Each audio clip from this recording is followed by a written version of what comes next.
Vous écoutez Qui a tué Mischa Pavlik, un balado créé par la GRC de la Saskatchewan qui décrit l'homicide réel de Mischa Pavlik, survenu en 2006, ainsi que l'enquête qui est en cours. Il s'agit du premier épisode de cette histoire en 3 parties.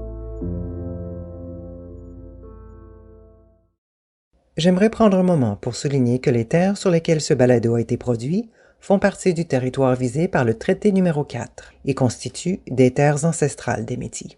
Au nom de la GRC de la Saskatchewan, je présente mes respects aux Premières Nations et aux Métis de ces terres. Dans la version anglaise de ce balado, on entend les voix des policiers de la GRC de la Saskatchewan qui ont participé directement à l'enquête sur la mort de Mischa Pavlik. On entend aussi les voix des proches de Mischa et d'autres experts de la GRC.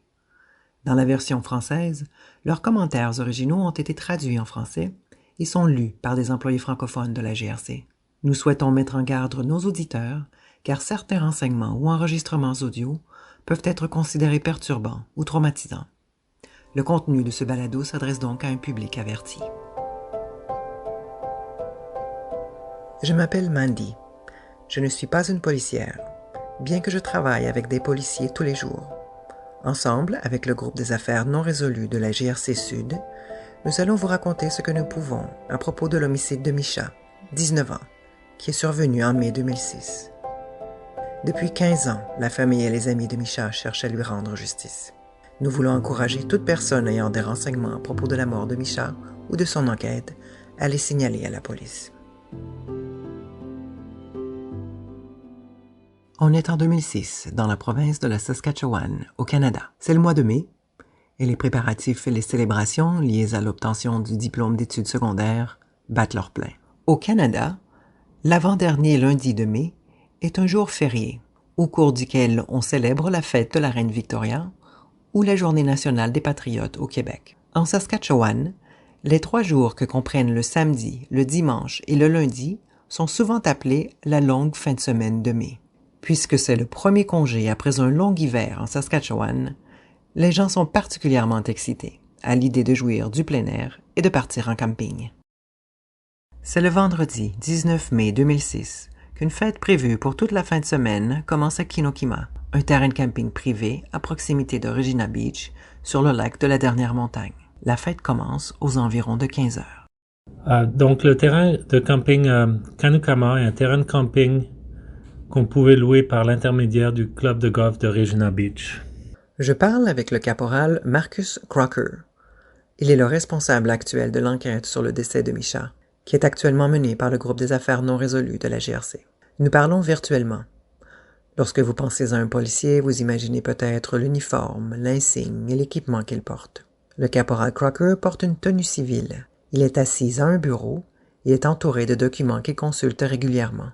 Comme de nombreux policiers que je connais, il prend des notes tout au long de notre conversation. De temps à autre, vous pouvez même l'entendre prendre ses notes. Donc Regina Beach est située à environ 54 km au nord-ouest de la ville de Regina. Si vous n'êtes pas de la région, vous n'avez qu'à prendre l'autoroute 11 et c'est un court trajet pour vous y rendre. En outre, Lambton se trouve à environ 24 km de Regina Beach. Kanukama se trouve tout près de la région de Regina Beach. Au fur et à mesure que vous vous déplacez en Saskatchewan, vous voyez une étendue de terre agricole. Alors que vous vous rapprochez de la région de Regina Beach, c'est là que vous trouvez l'eau, le lac. En marchant pour vous rendre à la fête des diplômés, vous passez par une région très boisée dans la zone du terrain de camping. Il y avait des tentes et autour de cette zone, il y avait un feu qu'on utilisait pour s'éclairer et parce que cette zone n'était pas bien éclairée. Vous vous rendez à pied vers ce qui semble être une fête de jeunes de secondaire. Beaucoup de gens se trouvent dans les environs. C'était une atmosphère de fête. Est-ce que de l'alcool était consommé lors de cette fête? Oui, de l'alcool a été consommé et nous en sommes très conscients. J'y suis allée parce que ça s'est déroulé pendant tous les jours de la longue fin de semaine de mai. Et je crois que pour des jeunes secondaires, c'est le genre de choses qui se passent un jeudi, un vendredi, un samedi, un dimanche, voire un lundi. Voici Alisha, une amie de Mischa. Le point de vue qu'elle apporte à ce projet est unique. Elle était l'une des nombreuses personnes qui ont passé du temps avec Mischa le jour avant qu'il soit tué. Il s'agissait d'une fête organisée seulement pour une école secondaire en particulier. Pour cette école secondaire, se rendre à ce terrain de camping pour y tenir cette fête pendant la longue fin de semaine de mai, c'était comme une tradition de très longue date.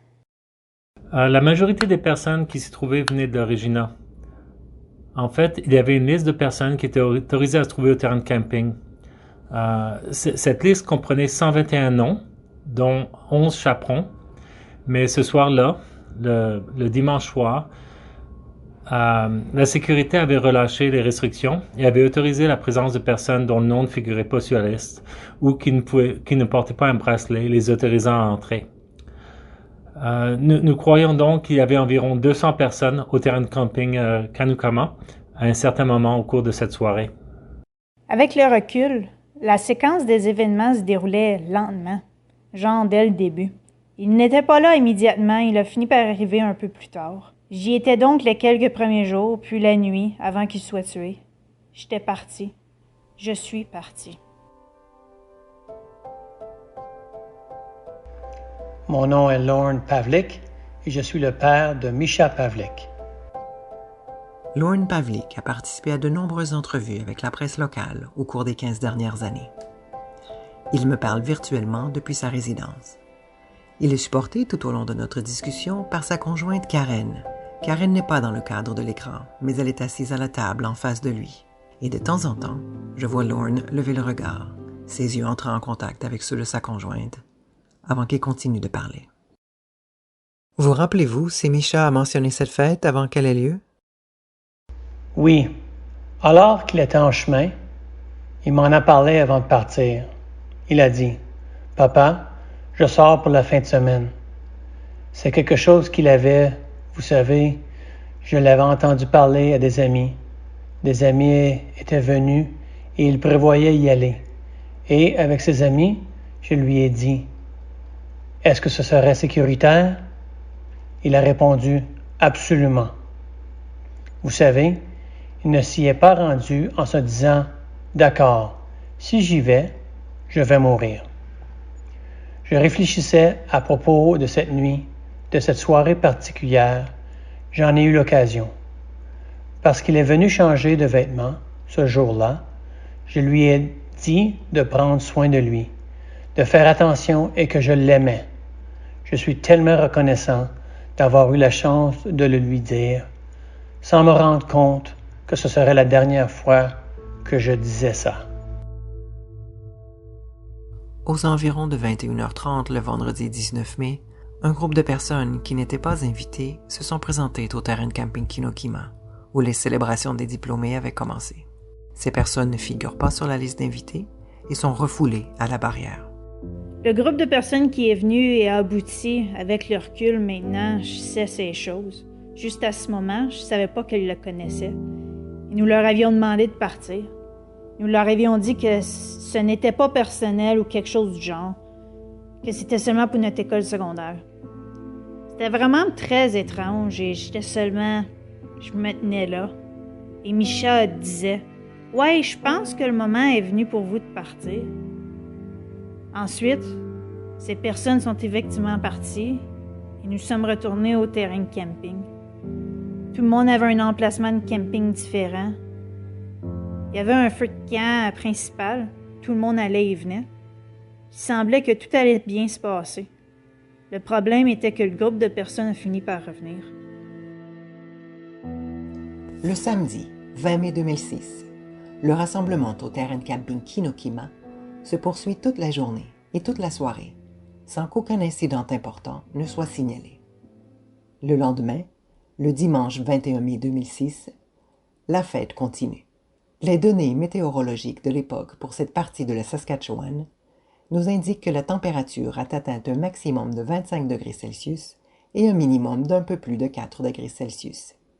Il n'y avait pas de pluie et les vents soufflaient à une vitesse de 19 à 26 km/h. C'est à environ 22h30 ce soir-là que le même groupe de personnes non invitées du vendredi se présente sur les lieux et s'introduit dans le terrain de camping, même si ces personnes ne figurent pas sur la liste des invités. Donc, mon dernier souvenir avec Misha, je m'en souviens très clairement. La nuit où je suis partie, il Il faisait tellement noir, et Misha et moi étions assis sur quelque chose. Je ne sais toujours pas exactement ce que c'était, mais c'était une sorte de réservoir qui était installé à proximité du feu. Et nous rions, avions tellement de plaisir. Tout simplement, je lui avais demandé alors que nous étions là assis, « Tu devrais venir avec moi, nous devrions retourner en ville. Nous pouvons ensuite revenir demain ou le jour suivant. » Il a ensuite tenté de me convaincre de rester, mais j'ai répondu « non ».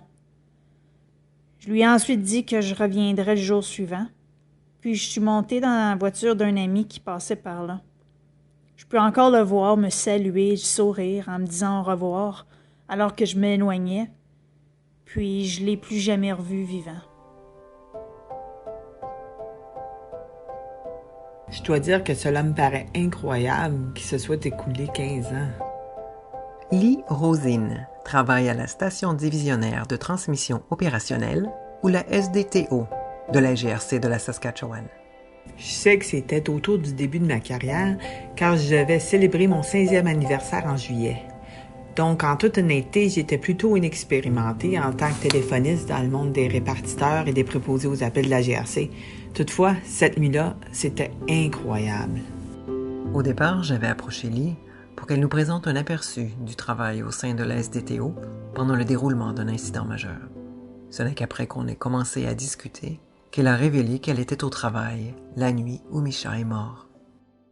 Il y avait, je crois, entre 6 et 8 préposés aux appels cette nuit-là et environ 4 répartiteurs. Il y en avait donc plus que d'habitude, puisque c'était la longue fin de semaine de mai? C'est exact. La SDTO de la GRC de la Saskatchewan est située à Regina, en Saskatchewan. Elle assiste la population qui relève de la GRC dans toute la province.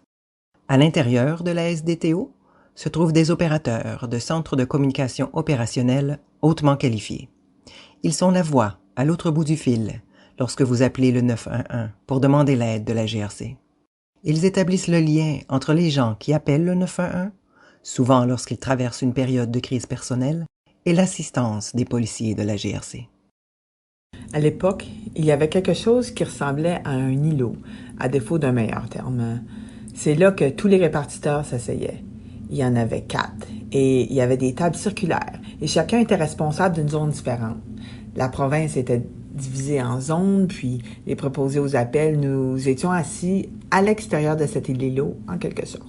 La SDTO de la GRC a commencé à compiler le nombre d'appels qu'elle reçoit annuellement l'année suivant la mort de Misha. En 2007, la SDTO de la GRC a répondu à 98 791 appels de service de la part du public. L'an dernier, en 2020, ce nombre a triplé, avec 323 168 appels de service de la part du public. Une chronologie publiée par la GRC de la Saskatchewan indique qu'aux environs de 23 heures, le dimanche 21 mai, il se développe une tension entre Misha et ses amis et le groupe de personnes non invitées. C'est aux environs de 23h15 qu'éclate une dispute verbale, puis physique, entre Misha et un jeune homme du groupe de personnes non invitées. Des témoins interviennent. 10 minutes plus tard, aux environs de 23h25, la tension continue de monter entre Misha, ses amis et le groupe de personnes non invitées. Misha est impliqué alors dans une deuxième altercation physique avec plusieurs des personnes non invitées. Un ami de Misha, âgé de 18 ans venant à son aide, est impliqué dans une bagarre secondaire et est poignardé. De nombreuses autres bagarres éclatent. Cet appel signalait que 2 personnes avaient été poignardées. Celui qui parle est le caporal Marcus Crocker. Donc, le personnel de la GRC de Lumsden, c'est leur territoire de compétence, aurait été les premiers à répondre. Et les services médicaux d'urgence ont également été dépêchés sur les lieux pour offrir de l'aide. Le caporal Marcus Crocker me dit que les bagarres se terminent aux environs de 23h30. La dernière entrée de la chronologie de la GRC de la Saskatchewan, qui a été rendue publique, indique qu'à 23h38, les ambulanciers et la police ont été appelés. On constate alors que Misha est gravement blessé, de même que son ami de 18 ans. Les gens se mettent à quitter en masse le terrain de camping. La quantité de travail, la quantité de renseignements qui arrivent à la vitesse de l'éclair en provenance de personnes qui appellent. Il s'agit peut-être de témoins. Il s'agit peut-être de la victime. Il s'agit peut-être d'une personne impliquée. Il s'agit peut-être des membres d'une famille. Il s'agit peut-être d'autres membres, d'autres agents d'organismes partenaires qui sont appelés. Cela va de leur bouche jusqu'au bout de nos doigts, de nos casques d'écoute jusqu'au bout de nos doigts, vers le superviseur dépêché, les sous-officiers, tout le monde. La quantité de renseignements qui sont compris, transférés, diffusés, distribués et transmis, cela va à la vitesse de l'éclair, étant donné que, en fin de compte, les vies sont en danger. Celles de membres du public, celles des personnes qui sont concernées, et soyons honnêtes, ce sont les vies de nos policiers. Lumsden Detachment Organic Control. I have a priority call for service for you when you're ready to copy. 10-4 Control, Alpha 4-5, go ahead. Lumsden Detachment, please start making your way to... En fait, il y a eu 8 appels où 8 personnes avaient appelé. Il y avait donc plusieurs appels, mais 8 personnes avaient appelé pour demander que les services médicaux d'urgence et la police soient dépêchés sur les lieux. Il s'agissait d'une agression à l'arme blanche, et vous savez, certains des appels indiquaient qu'une personne avait été poignardée. Il y avait aussi des appels indiquant que 2 personnes avaient été poignardées. Un des appels provient d'une personne qui est auprès de Misha et qui pratiquait la réanimation cardio-pulmonaire, RCR, pendant cet appel au 911. Je me souviens pas comment le premier appel a été reçu, mais nous savions que quelque chose avait très mal tourné très rapidement. 10-4 Control, you can put me 10-17. 10 for Alpha 405, affection en route. De plus, beaucoup d'organismes partenaires se sont impliqués également. J'ai répondu à l'appel d'un des amis de Misha. Dans une telle situation, vous devez en une nanoseconde puiser dans toutes vos compétences en communication, tant sur le plan professionnel et personnel. Ce que je veux dire par là, c'est que je ne peux m'imaginer ce dont ce jeune homme était témoin, ainsi que la terreur, l'émotion, puis le traumatisme dont il était témoin. Je dois maîtriser la situation et je dois obtenir ce dont j'ai besoin et tenter de maîtriser l'appelant pour que les paramédicaux puissent se rendre à lui en toute sécurité, pour que je puisse lui acheminer les policiers en toute sécurité, car il s'agissait d'une scène de crime active d'une certaine façon lorsque nous examinons la situation d'un point de vue professionnel. Nous devons donc agir de façon professionnelle dès que l'incident critique est enclenché. Nous devons être prêts à tout. Que vous soyez préposé aux appels, aux répartiteurs, cela n'a aucune importance. Le temps est venu d'agir et nous devons nous lancer dans le feu de l'action et nous tenir prêts à le faire. Donc, cet appel n'avait rien à voir avec ceux auxquels j'avais répondu au cours de ma carrière jusqu'à ce moment-là, et il s'agissait d'un appel que je n'ai jamais oublié. Je me souviens du traumatisme dans sa voix et de ce qu'il décrivait, et je savais qu'elle allait devoir gérer mes policiers à leur arrivée sur les lieux. Control, you can mark Alpha 405-23.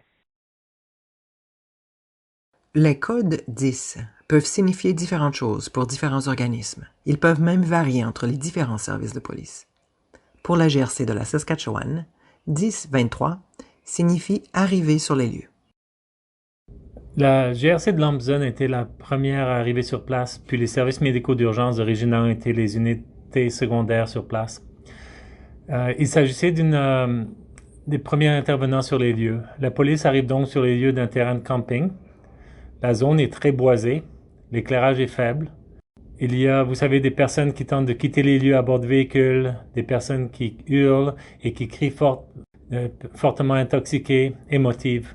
Il y a 2 personnes qui sont blessées, gravement blessées. Ils ont besoin d'une attention médicale et il y a une scène de crime. Il se passe beaucoup de choses dans les minutes qui suivent leur arrivée sur les lieux. Ils ont été accueillis à la barrière de Kanakama, où il y avait un jeune homme qui avait été poignardé, du nom de Derek Hens. Et il s'occupait de lui. Les personnes quittent la fête et les policiers doivent entrer sur le terrain de camping Kanakama, où se trouvent effectivement des personnes qui pratiquent la RCR sur Misha. Les prochaines étapes à suivre auraient été de sécuriser les lieux et d'obtenir autant de renseignements sur les témoins que possible. Les noms et numéros de téléphone, de simplement tenter de contrôler les lieux comme tels. Il s'agit désormais d'une scène de crime, donc on s'est forcé de préserver tous les éléments de preuve se trouvant dans cette scène de crime. Nous allons entendre maintenant Lorne Pavlik, le père de Misha. C'était un peu comme s'il s'agissait d'une autre fin de semaine. d'un autre samedi soir, d'un dimanche ou peu importe ce que c'était. Je suis allé me coucher raisonnablement tôt et, une chose que je dois dire, cela peut sembler étrange. J'avais un genre de... Nous avions un patio à l'arrière de notre maison. Je suis sorti pour fumer une cigarette. Je fumais encore à l'époque. J'ai levé les yeux vers le ciel et je me suis dit, comme c'était étrange, vraiment étrange. C'est vraiment nuageux et sombre et le mouvement des nuages, je trouvais simplement que cela était étrange. Bref, je suis rentré dans la maison et je suis allé au lit. Puis, j'ai reçu un appel téléphonique pendant que je dormais. Nous sommes dimanche soir, il est à 23h38. Le membre du groupe des crimes majeurs, je crois qu'il était appelé vers minuit 30. Donc, il se trouve chez lui, endormi dans son lit. Son téléphone sonne.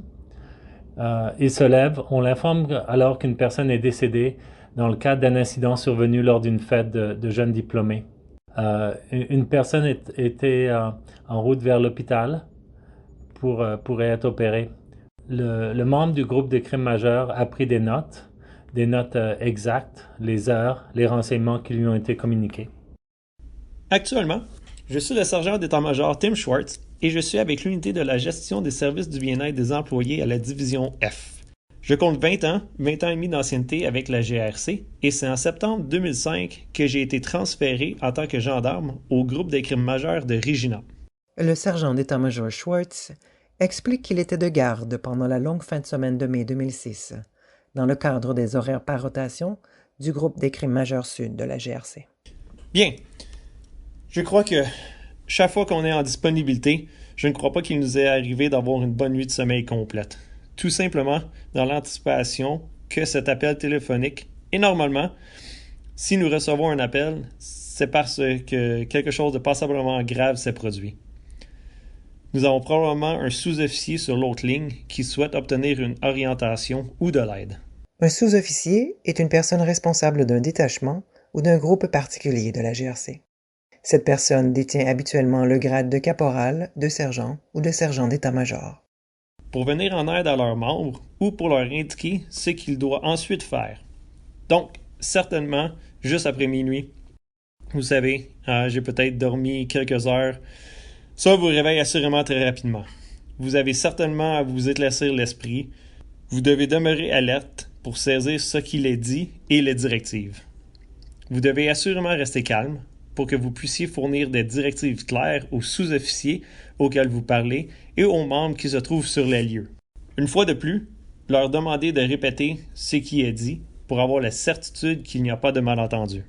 Bien que le sergent d'état-major Schwartz ne travaille plus au sein de ce groupe, il a pris le temps de passer en revue ses notes d'il y a 15 ans et de répondre aux questions avec ce qu'il se souvient de cette nuit-là et des jours qui ont suivi. Je me rappelle avoir reçu un appel téléphonique tôt le matin, tout juste après minuit, aux environs de minuit 10, me disant essentiellement « J'ai des renseignements limités, mais il semble qu'il y ait eu un incident à la plage de Kimokema où nous pourrions potentiellement voir quelques décès. » Puis, environ 20 minutes se sont écoulées, mais avant cela, j'ai commencé à faire des appels téléphoniques pour dire « Vous savez quoi? Levez-vous. Nous avons probablement une situation à gérer dans les régions du détachement de Lumsden. » Les téléphones sonnaient également dans d'autres parties de Regina, plus particulièrement chez le père de Misha. J'ai reçu un appel téléphonique au milieu de mon sommeil, d'une jeune femme qui était presque à bord de l'hystérie. Elle disait que Misha avait été blessé, qu'il y avait une grande bagarre, qu'une personne avait été poignardée et que Misha avait été poignardé. C'était surréaliste. J'avais l'impression que ce n'était pas réel. Je tentais de me concentrer sur ce qu'on disait et sur la personne qui parlait et, pour être honnête avec vous, j'ai eu de la difficulté à comprendre cette personne, car, en arrière-plan, il y avait des hurlements et des cris, et toutes sortes de choses. Je crois qu'il y avait des enfants, de jeunes gens qui étaient horrifiés, et oui, elle a dit qu'elle me rappellerait. Cela ne s'est pas produit. J'ai donc su immédiatement que quelque chose de grave se passait. Voilà qui termine le premier épisode du balado « Qui a tué Misha Pavlik ». Il y a 2 autres épisodes dans cette histoire en 3 parties, créés par la GRC de la Saskatchewan. Vous pouvez écouter le balado dans son intégralité sur le site web de la GRC de la Saskatchewan. Si vous voulez signaler les renseignements que vous détenez à propos de cette enquête, vous pouvez contacter votre service de police local. Vous pouvez également transmettre des renseignements de façon anonyme par l'intermédiaire d'Échec au crime en composant le 1-800-222-8477 ou en laissant votre renseignement sur le site saskcrimestoppers.com.